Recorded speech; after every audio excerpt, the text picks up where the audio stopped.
तुम कुछ और बात करना चाहते हो तो बताओ। हाँ आए अल्लाह के नबी, मौत और जिंदगी का तो कोई भरोसा नहीं, लेकिन आज मुझे एक बात कहनी है। आए अल्लाह के नबी, मेरी एक बेटी है, बस सिर्फ मेरी एक बेटी है, मैं उसकी शादी से फारिग हो चुका हूँ, वो भी पराए घर की हो चुकी है, वो भी शौहर वाली है, उसके भी बच्चे हैं, वो अपने ससुराल जा चुकी है, वो अपने शौहर के पास खुश है।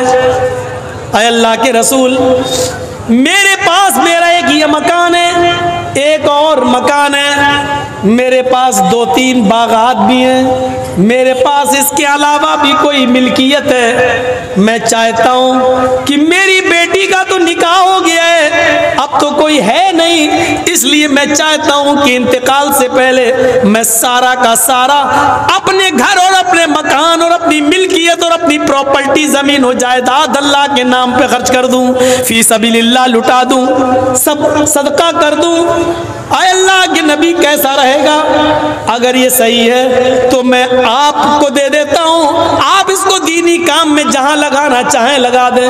अल्लाह के नबी फरमाते हैं, ऐसा तुम ऐसा हरगिज नहीं कर सकते। बुखारी के अल्फाज पर गौर करना, ऐसा तुम ऐसा हरगिज नहीं कर सकते। कहा अल्लाह के नबी, मैं चाहता हूं कि अपनी जिंदगी में कुछ न कुछ सदका कर लूं, क्या मैं सारा का सारा नहीं दे सकता? अल्लाह के नबी फरमाते हैं, नहीं, ऐसा तुम सारा का सारा नहीं दे सकते। तो कहा ठीक है आए अल्लाह के नबी, तो मैं अपने घर मकान मिल्कियत जमीन और जायदाद के 3 हिस्से कर लेता हूं। इधर देखो, ये बात गौर से सुनो, मैं अपनी जमीन और जायदाद मिल्कियत के 3 हिस्से कर लेता हूँ। 3 हिस्से, 2 हिस्से में खर्च कर देता हूँ, 2 हिस्से का मैं सदका और खैरात कर देता हूँ, और एक हिस्सा अपने पास रख लेता हूँ जो मेरे मरने के बाद तरका हो जाएगा, मेरी बेटी में और मेरे रिश्तेदारों में बढ़ जाएगा। अल्लाह के नबी कहते हैं, आए साद तुम ऐसा भी नहीं कर सकते हो, अपनी मिल्कियत, अपनी प्रॉपर्टी, अपनी जमीन और जायदाद का 2/3 यानी 3 हिस्सों में से 2 हिस्से भी खर्च नहीं कर सकते हो। कहा अल्लाह के रसूल ठीक है, अगर 2/3 2/3 भी खर्च नहीं कर सकता हूं तो ऐसा करता हूं कि मैं अपनी मिल्कियत को आधा आधा कर देता हूं, आधी मिल्कियत अल्लाह की राह में खर्च कर देता हूं और आधी मिल्कियत अपने पास रख लेता हूं, वो मेरे मरने के बाद मेरी बेटी और मेरे रिश्तेदारों में तरके के तौर पे काम आ जाएगी। आपने फरमाया, आए साद तुम अपनी जिंदगी में अपनी प्रॉपर्टी, जमीन और जायदाद का आधा आधा हिस्सा करके आधा माल भी सदका और खैरात नहीं कर सकते हो, आधा भी नहीं दे सकते हो। तो कहा अल्लाह के रसूल, अगर आधा भी नहीं दे सकता हूं तो ऐसा कर लूं कि मैं अपनी प्रॉपर्टी, जमीन और जायदाद और अपने मालो दौलत सबके 3 हिस्से करके 2 हिस्से, एक हिस्सा मैं अपने पास रख लूं, एक हिस्सा मैं खर्च कर दूं, 2 हिस्से मैं अपने पास रख लूं, एक हिस्सा मैं खर्च कर दूं, यानी 1/3 3 हिस्से करके। अभी तो कह रहे थे कि 2 खर्च कर दूं, 1 रोक लूं, अब कह रहे हैं 3 हिस्से में से 2 खर्च कर दूं और 1 खर्च कर दूं और 2 रोक लूं, 1 खर्च कर दूं। तो अल्लाह के नबी क्या कहते हैं, आए साद इब्ने अबी वक्कास, हाँ अपनी प्रॉपर्टी, जमीन और जायदाद का 1/3 जिसका तुम हक रखते हो, 1/3 1/3 जिसका तुम हक रखते हो, उसकी वसीयत जिसको चाहो कर सकते हो, जिसको देना चाहो दे सकते हो, लेकिन 2 हिस्से तुम्हारे इंतकाल के बाद तुम्हारे रिश्तेदारों में तरके के तौर पे तकसीम होंगे। 1/3 हिस्सा तुम खर्च करना चाहो तो कर सकते हो, सदका और खैरात देना चाहो तो दे सकते हो, हालांकि ये भी ज्यादा है, यानी मेरी मानो तो ये भी ज्यादा है, लेकिन 1/3 का तुम्हें इख्तियार है, 1/3 का तुम्हें इख्तियार है। ये हदीस हमें क्या बतला रही है? बुखारी शरीफ का ये मंजर, अल्लाह के रसूल सल्लल्लाहु अलैहि वसल्लम ने हजरत साद इब्न अबी वक्कास से जो कहा, वो भी उनकी बीमारी के हाल में जो कहा, ये हुक्म हमें बतला रहा है कि हम सारा का सारा माल खर्च करके खुद सड़कों पे आ जाएं और भिखारी बन जाएं, ये जायज़ नहीं है। जब दीनी कामों में हद से ज्यादा माल खर्च करके लुटाना जायज नहीं है, तो शादी और ब्याह में, आतिशबाजियों में, बीड़ी और सिगरेट में, पान तंबाकू में और शराब नोशी में फजूल खर्ची करना कहां से जायज हो जाएगी? ये हमारी तकरीर का आज मौजूद दूसरा है। हम फजूल खर्ची ये नहीं कह रहे हैं कि हराम है, हम फजूल खर्ची ये नहीं कह रहे हैं नाजायज है, हम ये बता रहे हैं जब फजूल खर्ची दीनी काम में जायज नहीं है तो गैर दीनी कामों में जायज कहां से हो जाए? जब इधर नहीं कर सकते हो तो उधर कैसे कर सकते हो?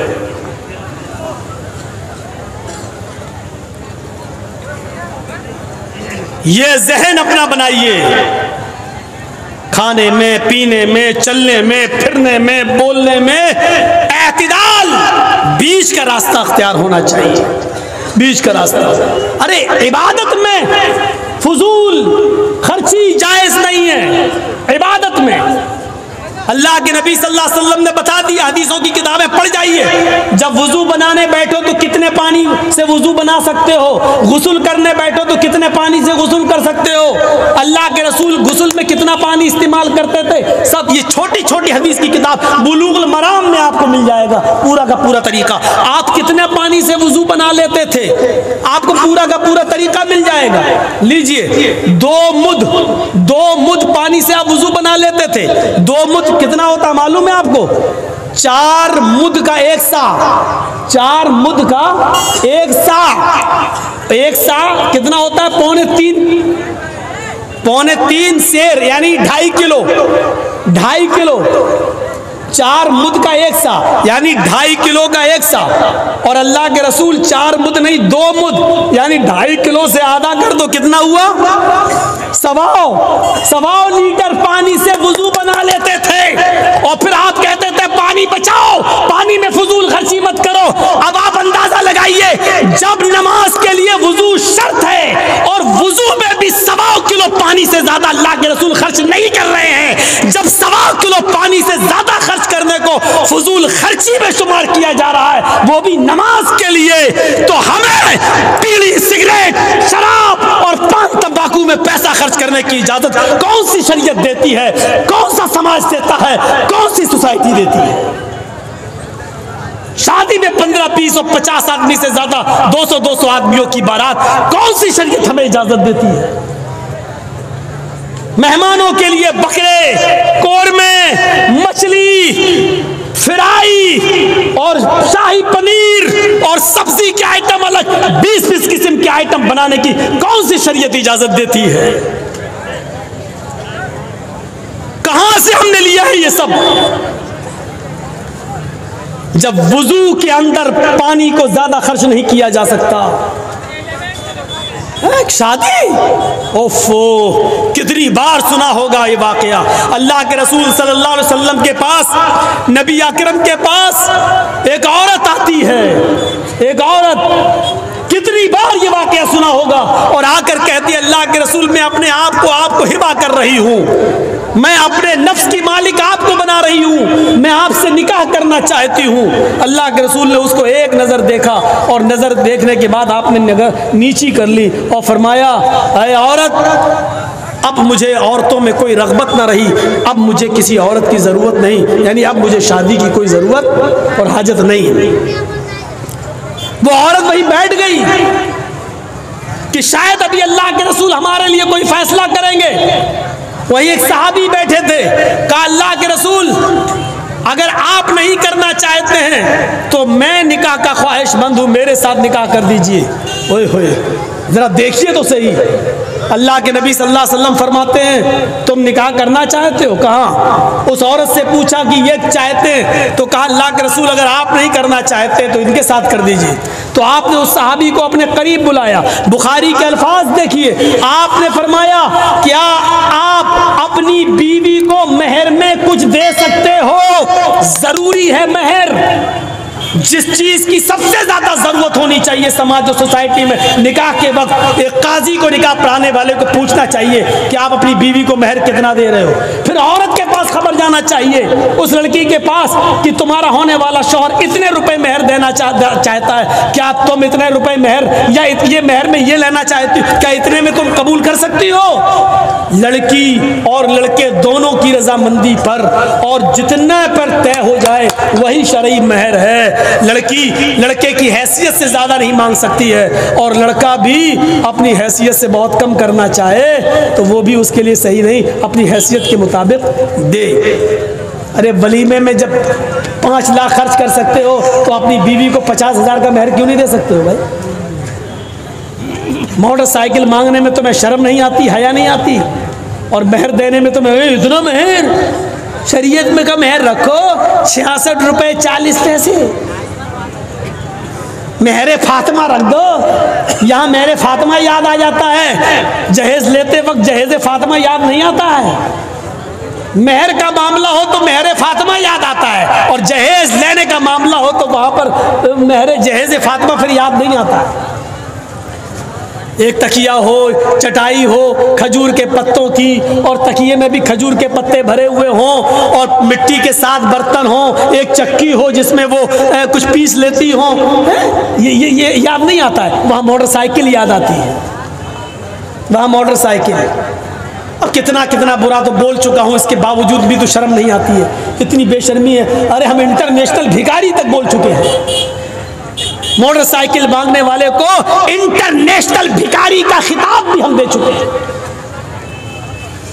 लंगड़ा लूला आदमी जो दरवाजे पे आके भीख मांगता, अच्छा लगता 10 रुपए 20 रुपए देने में, चलो बेचारा काम करने के लायक नहीं। ये दुकान पे बैठता है, कपड़े की दुकान पे बैठता है। मेरा बेटा है, कपड़े की दुकान पे बैठता है, दुकान पे आने जाने के लिए मोटरसाइकिल दे दो अपने बेटे के नाम पे। अल्लाह के नाम पे मांगने वाले को 10 रुपए देने में अच्छा लगता है। और बोलो जो अल्लाह के नाम पे मांगे वो बड़ा भिखारी है, या जो अपने बेटे के नाम पे मांगे वो बड़ा भिखारी है? काबे के रब की कसम खा के कहता हूं, मैं अल्लाह की कसम खा के कहता हूं, हमारी नजर में 10-20 रुपए वाला भिखारी इतना बड़ा नहीं है। अल्लाह की कसम ये इंटरनेशनल भिखारी है जो अपने बेटे के नाम पे मोटरसाइकिल मांगता है, ये उससे बड़ा भिखारी है। तुम भिखारी मानो या ना मानो, मौलाना जर्जीस उसको खिताब दे रहा है इंटरनेशनल भिखारी का। मांगो मोटरसाइकिल। और हमें जरूर बता दिया करना मौलाना साहब, इस लड़के की शादी हुई थी, इसने मोटरसाइकिल मांगी थी, तो मैं उसके मुंह पे कहूंगा अच्छा यही है इंटरनेशनल भिखारी। और जब किसी की मोटरसाइकिल पे मैं बैठ जाऊं तो मुझे जरूर बताना मौलाना साहब ये वही मोटरसाइकिल है जो इसने भीख में मांगी थी, तो मैं कह दूंगा नहीं मुझे इस पे नहीं बैठना है। क्यों? अरे तू खुद भिखारी है तो मुझे क्या बिठाएगा? तेरे पास तो बिठाने के लिए कुछ है ही नहीं। तेरी साइकिल पे चला जाना गवारा कर लूंगा, लेकिन भीख में दी हुई मोटरसाइकिल पे बैठना गवारा नहीं करूंगा। लेकिन मालूम होना चाहिए कि भीख में मिली है, जहेज में नहीं बोल रहा हूं मैं, भीख में। जहेज का लफ्ज आप लोगों ने ईजाद किया है, हमारी नजर में भीख है वो। चाहे वो मौलवी मांगे, चाहे जर्जीस मांगे, चाहे आप मांगे, चाहे जो भी मांगे। मदरसों के लिए आप जलसे कर लेते हो, हर साल जलसे में इतना चंदा कर लेते हो, मेरी समझ में नहीं आता है जहेज के खिलाफ कमेटी क्यों नहीं बन पाती आपकी? मस्जिद की कमेटी बन जाती, मदरसे की कमेटी बन जाती। अभी कोई लड़का कोई लड़की लेके भाग जाए, पंचायत बैठ जाएगी क्या सजा होनी चाहिए, गांव के सरपंच बैठ जाएंगे क्या सजा होनी चाहिए। फला अच्छा लड़की को लेके भागा, अब वो लड़की का बाप कह रहा मेरी लड़की कहीं मुंह दिखाने के लायक नहीं। पंचायत फैसला कर रही है, 2 आदमी 5 आदमी इधर से बैठ गए, 5 आदमी इधर। अब पंचायत फैसला कर रही है, क्या कर रही है? 4-5 लाख रुपए दे दो। या दूसरा फैसला क्या कर रही है? चल अब अपने लड़के की शादी उसी लड़की से कर। आए पंचायत में ये फैसले करने वालों, तुम्हारे यहाँ जब लड़का लड़की लेके भाग जाता है उसकी पंचायत बैठ जाती है। तुम्हारे समाज और सोसाइटी में एक नौजवान लड़का शराब पीकर रास्ते में पड़ा रहता है, माँ बहन की गालियां बकता है, पंचायत कहाँ चली जाती है? उस शराबी के बारे में कोई पंचायत क्यों नहीं बैठती है? उस शराबी का सोशल बाइकाट क्यों नहीं किया जाता है? वो शराबी तुम्हारे मुआशरे और समाज में क्यों रहता है, क्यों पनप रहा है? जो चीज तुम्हें पसंद आती है तुम उसकी पंचायत बिठा लेते हो, और जो चीज में तुम्हारी औलाद खुद मुलव्वज़ है उसकी पंचायत नहीं। यानी जो तुम्हारे पसंद मन में आए उसकी पंचायत करोगे और जो तुम्हारी मर्जी में आए उसकी पंचायत नहीं करोगे। ये शरीयत है, कोई किराना मर्चेंट की दुकान नहीं, परचूनी की दुकान नहीं। जो पसंद आए वो ले लो और जो पसंद ना आए उसको छोड़ दो। शरीयत है। अगर लड़का लड़की लेके भागता है उसकी पंचायतें जुड़ती हैं, तो शराबी लड़कों का सोशल बाइकाट होना चाहिए। न कोई उसको लड़की दे न उसकी लड़की ले, ये पंचायतों में ये तय होना चाहिए, उसका सोशल बाइकाट होना चाहिए उसका। हमारे समाज में मुआशरे में लोग नमाज नहीं पढ़ते और अजान हो रही है और बेनमाजी हमारी आंखों के सामने टहलते। पंचायत और गांव के सरपंच कहां चले जाते हैं? उनके खिलाफ मीटिंगें क्यों नहीं होती हैं? जबकि बेनमाजी के बारे में शरीयत कहती है कि बेनमाजी अगर शादीशुदा है, अगर वो नमाज शादी से पहले पढ़ता था और शादी के बाद अगर उसने नमाज पढ़ना छोड़ दिया तो उसकी बीवी उस पर हराम हो जाती है। शरीयत कहती है कि यह निकाह बातिल हो जाता है। वो तलाक दे या न दे, औरत किसी नमाजी औरत के आदमी के साथ निकाह कर सकती है। जहां शरीयत ये हुक्म देती है उसके लिए कोई पंचायतें आप नहीं बिठाते हो। लड़का लड़की लेके भाग जाए तो पंचायतें बैठ रही है, शराबियों के खिलाफ कोई पंचायत नहीं बैठ रही है। कहां चला गया हमारा समाज? कहां चली गई हमारी सोसाइटी? अपने अकल के नाखून लो और सोचो। वो औरत कहती है, फिर मैं बहक गया, कहती है अल्लाह के रसूल, अल्लाह के नबी ने क्या कहा? मेहर बताओ देने के लिए क्या है, क्या दोगे मेहर? कुछ है? कहने लगा नहीं मेरे पास कुछ नहीं है। अल्लाह के नबी ने कहा एक बार अपने घर चले जाओ और देख कर आओ। बुखारी शरीफ का वाकया, किताबुन निकाह। एक बार घर जाओ, अगर कुछ मिल जाए तो लेकर आओ। वो गया और वापस आया, कहता अल्लाह के रसूल मैं घर गया, घर में लोगों से पूछा, अपने घर वालों से पूछा, घर में कुछ नहीं है, ऐसी चीज हमें नहीं मिली कि मैं इसको मेहर दे सकूं।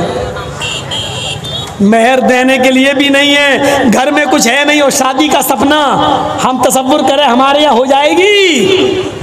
अल्लाह के नबी ने कहा अच्छा ठीक है कोई बात नहीं, एक काम करो एक बार और घर चले जाओ। का फिर का अगर लोहे की अंगूठी मिल जाए तो वही लेके आओ, जाओ उसी को मेहर बना देंगे। अरे कुछ तो दो अपनी होने वाली बीवी को। वो गया, फिर वापस आया और कहता अल्लाह के रसूल लोहे की अंगूठी भी नहीं मिली। कहा कुछ भी नहीं है? कहा अल्लाह के रसूल सिर्फ इस लुंगी के जो मैं पहने हुए हूं इसके अलावा मेरे पास कुछ नहीं है। रात में कभी कभी जब सर्दी लगती है तो मेरे पास एक्स्ट्रा चादर भी नहीं है, इसी लुंगी को खोलता हूं और अपने ऊपर डाल लेता हूं, ये चादर का भी काम करती है। और जब घर से बाहर निकलता हूं तो ये लुंगी लपेट के बाहर आ जाता हूं। आप अगर कहें तो आधी लुंगी इसी में से मैं इसको दे सकता हूं। तसव्वुर करो इस निकाह पर, कुर्बान जाइए मोहम्मद रसूलुल्लाह की शरीयत। कैसे रास्ते निकाल रहे हैं समाज में बैठने वाले पंचायतियों, तुम रास्ते नहीं निकाल पाते हो। अल्लाह के रसूल ने कहा जब यही एक लुंगी है तेरे पास और कोई चादर भी नहीं है तो वो भी तू पूरी लुंगी इसको दे नहीं सकता, आधी दे रहा है तो आधी तेरे किसी काम की नहीं और आधी इसकी भी किसी काम की नहीं। ये लेके क्या करेगी जब इसको भी कोई फायदा नहीं, ना ये पहन सकती ना तू पहन सकता, तो लेके क्या करेंगे इसको? अपने पास रख। थोड़ी देर बैठे, अल्लाह के रसूल भी थोड़ी, हदीस का नक्शा देखो, बुखारी के अल्फाज पर गौर करो, अल्लाह के रसूल भी बैठ गए, वो सहाबी भी थोड़ी देर बैठे रहे। जब उन्होंने देख लिया कि मेरे पास कुछ नहीं है महर, तो ये सोच कर उठ गए कि अब मेरा निकाह नहीं हो सकता है, तो चलने लगे, किसी से कुछ नहीं कहा, उनकी आंखों में आंसू आ गए और उठ के चलने लगे। अल्लाह के नबी ने उनको जाते हुए देखा, घर के दरवाजे से निकलते हुए देखा तो कहा इधर आओ। वो पलटे, क्या बात है, इधर आओ। कहाँ जा रहे हो? कहा अल्लाह के रसूल जा रहा हूँ, कुछ कमाऊंगा, घर में और भी लोग हैं, उनके लिए मेहनत मजदूरी करूंगा, जब मेरे पास कुछ नहीं है तो निकाह नहीं हो सकता है। आपने कहा बैठो मेरे पास। कहा अल्लाह के रसूल ने कहा चाहिए बताओ तुम्हें कुछ कुरान याद है? कुरान कुछ याद है तुम्हें? उसने कहा हाँ अल्लाह के रसूल, ये सूरत, ये सूरत, ये सूरत, ये सूरत। उसने 4-5 सूरतों के नाम गिनाए। अल्लाह के रसूल ने एक और सवाल करा, ये सूरतें तुम्हें याद हैं? कहा हाँ। आपने फिर एक सवाल किया, क्या तुम इसको बगैर देखे पढ़ सकते हो, यानी मुंह जबानी